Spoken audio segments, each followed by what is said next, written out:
Hi, I'm Milton Rendell and welcome to Real News Friday. Another big week, and in fact a much larger week. We're up to 978 sales, up about 11% in the last week.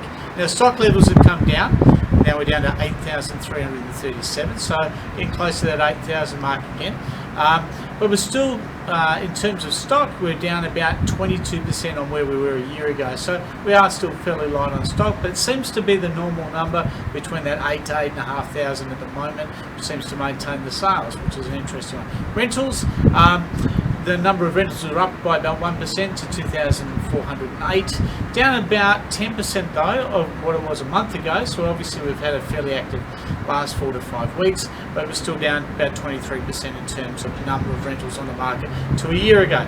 Now, last week was Father's Day. I hope all you blokes had a good time. I hope the kids took care of you.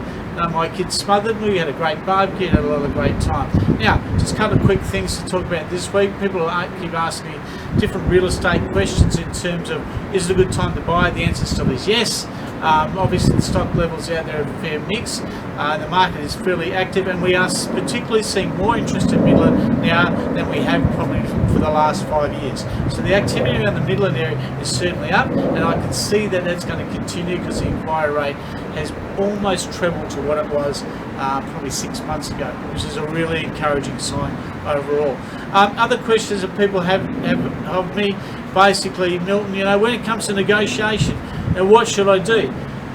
Look, if you want the property, you're going to be there for the long term. Don't sit and fight over $500 or $1,000. You probably only have that one chance to buy that property, so go with your heart and go for it. Now, for sellers, obviously we're trying, as agents, we're always trying to get the best for you as possibly can. But look at the circumstances, where you're going to, whether the offer that you're receiving at this current moment is in line with your goals. Very simple principles in terms of negotiations or getting to an outcome. Anyway, in the meantime, check out realestateplus.com and just keep an eye out for my I Remember When in the local newspaper through the Midland Echo this week. All the best. Look forward to speaking to you next week.